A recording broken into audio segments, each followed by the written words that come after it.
ओम शांति। 7 फरवरी 2024। बाबा के महावाक्य। मीठे बच्चे, आत्म अभिमानी विश्व का मालिक बनाता है, देह अभिमान कंगाल बना देता है, इसलिए आत्म अभिमानी भव। प्रश्न: कौन सा अभ्यास अशरीरी बनने में बहुत मदद करता है? उत्तर: अपने को सदा एक्टर समझो। जैसे एक्टर पाठ पूरा होते ही वस्त्र उतार देते हैं, ऐसे तुम बच्चों को भी यह अभ्यास करना है। कर्म पूरा होते ही पुराना वस्त्र शरीर छोड़ अशरीरी हो जाओ। आत्मा भाई भाई है, यह अभ्यास करते रहो। यही पावन बनने का सहज साधन है। शरीर को देखने से क्रिमिनल ख्यालात चलते हैं, इसलिए अशरीरी भव। ओम शांति। बाप बैठ बच्चों को समझाते हैं, क्योंकि बहुत बेसमझ बन गए हैं। 5000 वर्ष पहले भी तुमको समझाया था और दैवी कर्म भी सिखलाए थे। तुम देवी देवता धर्म में आए थे, फिर ड्रामा प्लान अनुसार पुनर्जन्म लेते लेते और कलाएं कमती होते होते यहाँ प्रैक्टिकली बिल्कुल ही नील कला हो गई है, क्योंकि यह है ही तमो प्रधान रावण राज्य। यह रावण राज्य भी पहले सतो प्रधान था, फिर सतो रजो तमो बना है, अब तो बिल्कुल ही तमो प्रधान है। अब इसका अंत है। रावण राज्य को कहा जाता है आसुरी राज्य। रावण को जलाने का फैशन भारत में है। राम राज्य और रावण राज्य भी भारतवासी कहते हैं। राम राज्य होता ही है सतयुग में, रावण राज्य है कलयुग में। यह बड़ी समझने की बातें हैं। बाबा को वंडर लगता है, अच्छे अच्छे बच्चे पूरी रीति न समझने के कारण अपनी तकदीर को लकीर लगा देते हैं। रावण के अवगुण चटक पड़ते हैं, दैवी गुणों का खुद भी वर्णन करते हैं। बाप ने समझाया है, तुम वही देवताए थे, तुम ही 84 जन्म भोगे हैं। तुमको फर्क बताया है, तुम क्यों तमो प्रधान बने हो। यह है रावण राज्य। रावण है सबसे बड़ा दुश्मन, जिसने ही भारत को इतना कंगाल तमो प्रधान बनाया है। राम राज्य में इतने आदमी नहीं होते हैं, वहाँ तो एक धर्म होता है। यहाँ तो सब में भूतों की प्रवेशता है। क्रोध लोभ मोह का भूत है ना। हम अविनाशी है, यह शरीर विनाशी है, यह भूल जाते हैं। आत्म अभिमानी बनते ही नहीं है। देह अभिमानी बहुत हैं। देह अभिमान और आत्म अभिमान में रात दिन का फर्क है। आत्म अभिमानी देवी देवता सारे विश्व के मालिक बन जाते हैं। देह अभिमान होने से कंगाल बन पड़ते हैं। भारत सोने की चिड़िया था। भल कहते भी हैं, परंतु समझते नहीं हैं। शिव बाबा आते हैं दैवी बुद्धि बनाने। बाप कहते हैं, मीठे मीठे बच्चों, तुमको विश्व का मालिक बनाता हूँ। यह लक्ष्मी नारायण विश्व के मालिक थे। कब सुना कि इन्हों को राज्य किसने दी? उन्होंने कौन सा ऐसा कर्म किया जो इतना ऊंच पद पाया? कर्मों की बात है ना। मनुष्य आसुरी कर्म करते हैं तो वह कर्म विकर्म बन जाता है। सतयुग में कर्म अकर्म होते हैं, वहाँ कर्मों का खाता होता नहीं। बाप समझाते हैं, न समझने कारण बहुत विघ्न डालते हैं। कह देते हैं शिव शंकर एक हैं। अरे शिव निराकार अकेला दिखाते हैं, शंकर पार्वती दिखाते हैं। दोनों की एक्टिविटी बिल्कुल ही अलग। मिनिस्टर और प्रेसिडेंट को एक कैसे कहेंगे? दोनों का मर्तबा बिल्कुल अलग है, तो शिव शंकर को एक कैसे कह देते हैं? यह जानते हैं जिनको राम संप्रदाय में आना नहीं है वे समझेंगे भी नहीं। आसुरी संप्रदाय गालियां देंगे, विघ्न डालेंगे, क्योंकि उनमें 5 विकार है ना। देवताएं हैं संपूर्ण निर्विकारी, उन्हों का कितना ऊंच पद है। अब तुम समझते हो हम कितने विकारी थे। विकार से पैदा होते हैं।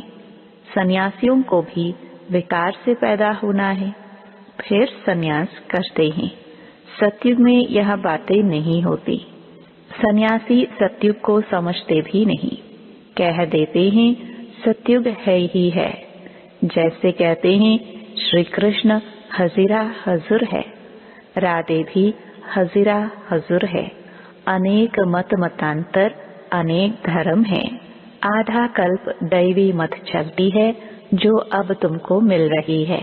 तुम ही ब्रह्मा मुख वंशावली, फिर विष्णु वंशी और चंद्र वंशी बनते हो। वह दोनों डायनास्टी और एक ब्राह्मण कुल कहेंगे। इनको डायनास्टी नहीं कहेंगे, इनकी राजाई होती नहीं। यह भी तुम ही समझते हो। तुम्हारे में भी कोई कोई समझते हैं, कोई तो सुधरते ही नहीं। कोई न कोई भूत है। लोभ का भूत, क्रोध का भूत है ना। सतयुग में कोई भूत नहीं। सतयुग में होते हैं देवताएं जो बहुत सुखी होते हैं। भूत ही दुख देते हैं।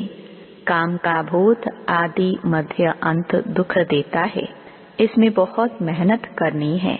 मासी का घर नहीं है।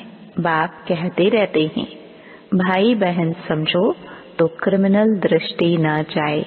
हर बात में हिम्मत चाहिए। कोई कह देते हैं शादी नहीं करोगे तो निकलो घर से बाहर, तो हिम्मत चाहिए। अपनी जांच भी की जाती है। तुम बच्चे बहुत पद्मा पदम भाग्यशाली बन रहे हो। यह सब कुछ खत्म हो जाएगा। सब कुछ मिट्टी में मिल जाना है। कोई तो अच्छी हिम्मत रख चल पड़ते हैं, कोई तो हिम्मत रख फिर फेल हो जाते हैं। बाप हर बात में समझाते रहते हैं, परंतु नहीं करते तो समझा जाता है पूरा योग नहीं है। भारत का प्राचीन राजयोग तो मशहूर है। इस युग से ही तुम विश्व के मालिक बनते हो।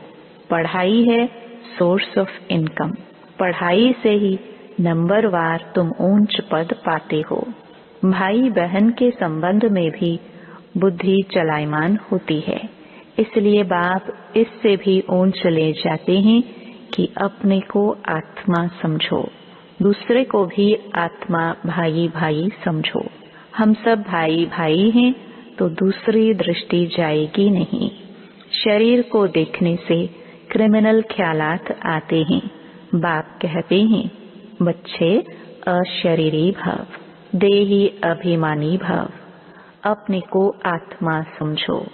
आत्मा अविनाशी है। शरीर से पाठ बजाया, फिर शरीर से अलग हो जाना चाहिए। वह एक्टर्स पाठ पूरा कर कपड़ा बदली कर देते हैं। तुमको भी अब पुराना कपड़ा शरीर उतार नया कपड़ा पहनना है। इस समय आत्मा भी तमो प्रधान, शरीर भी तमो प्रधान है। तमो प्रधान आत्मा मुक्ति में जा नहीं सकती। पवित्र हो तब जाए। अपवित्र आत्मा वापस नहीं जा सकती। यह झूठ बोलते हैं कि फलाना ब्रह्म में लीन हुआ, एक भी जा नहीं सकते। वहाँ जैसे सीजरा बना हुआ है वैसे ही रहता है।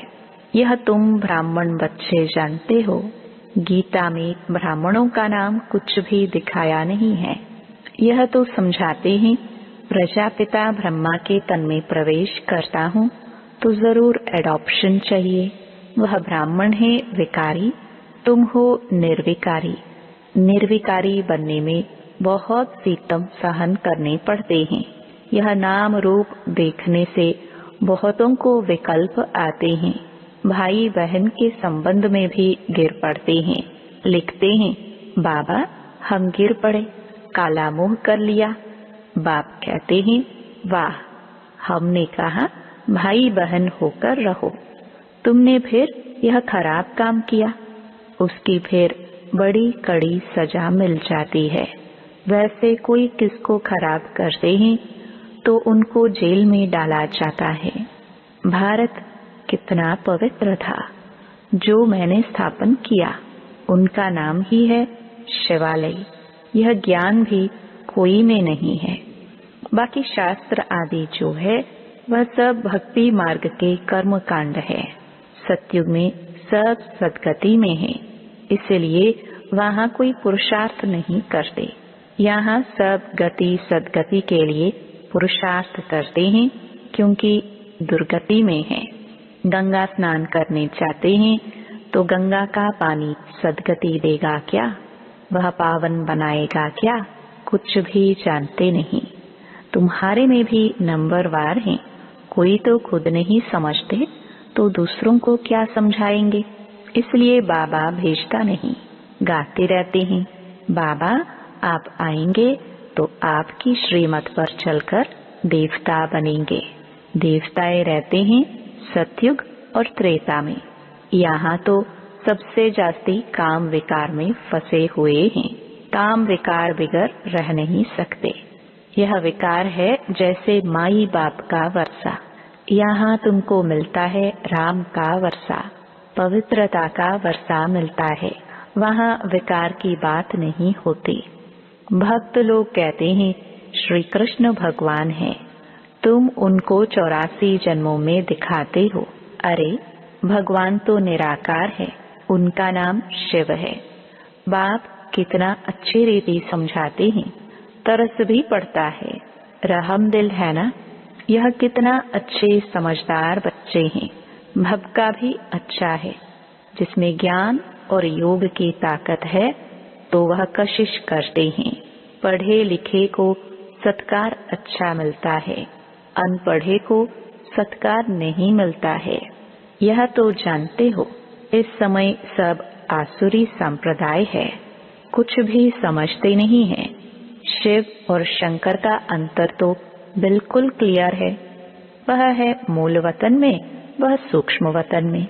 सब एक जैसे कैसे होंगे। यह तो तमो प्रधान दुनिया है। रावण दुश्मन है आसुरी संप्रदाय का, जो आप समान बना देता है। अब बाप तुमको आप समान दैवी संप्रदाय बनाते हैं। वहाँ रावण होता नहीं। आधा कल्प उनको जलाते हैं। राम राज्य होते हैं सतयुग में। गांधी जी राम राज्य चाहते थे, लेकिन वह राम राज्य कैसे स्थापन कर सकते। वह कोई आत्म अभिमानी बनने की शिक्षा नहीं देते थे। बाप ही संगम पर कहते हैं आत्म अभिमानी बनो। यह है उत्तम बनने का युग। बाप कितना प्यार से समझाते रहते हैं। घड़ी घड़ी कितना प्यार से बाप को याद करना चाहिए। बाबा आपकी तो कमाल है। हम कितने पत्थर बुद्धि थे, आप हमको कितना ऊंच बनाते हैं। आपकी मत बिगर हम और किसकी मत पर नहीं चलेंगे। पिछाड़ी को सब कहेंगे बरोबर ब्रह्मा कुमार कुमारियां तो दैवी मत पर चल रहे हैं। कितनी अच्छी अच्छी बातें सुनाते हैं। आदि मध्य अंत का परिचय देते हैं। कैरेक्टर सुधारते हैं। अच्छा, मीठे मीठे सिखिलदे बच्चों प्रति माता पिता बाप दादा का याद प्यार और गुड मॉर्निंग। रूहानी बाप की रूहानी बच्चों को नमस्ते। धारणा के लिए मुख्य सार। पहला, दृष्टि को शुद्ध पवित्र बनाने के लिए किसी के भी नाम रूप को ना देख अशरीरी बनने का अभ्यास करना है। स्वयं को आत्मा समझ आत्मा भाई से बात करनी है। दूसरा, सर्व का सत्कार प्राप्त करने के लिए ज्ञान योग की ताकत धारण करनी है। दैवी गुणों से संपन्न बनना है। कैरेक्टर सुधारने की सेवा करनी है। वरदान, बीमारी कॉन्शियस के बजाय खुशी खुशी से हिसाब किताब चुकतू करने वाले सोल कॉन्शियस भव। तन तो सबके पुराने है ही, हर एक को कोई ना कोई छोटी बड़ी बीमारी है, लेकिन तन का प्रभाव अगर मन पर आ गया तो डबल बीमार हो, बीमारी कॉन्शियस हो जाएंगे। इसलिए मन में कभी भी बीमारी का संकल्प नहीं आना चाहिए, तब कहेंगे सोल कॉन्शियस। बीमारी से कभी घबराओ नहीं, थोड़ा सा दवाई रूपी फ्रूट खाकर उसे विदाई दे दो, खुशी खुशी से हिसाब किताब चुकतो करो। स्लोगन: हर गुण हर शक्ति का अनुभव करना, अर्थात अनुभवी मूर्त बनना। ओम शांति।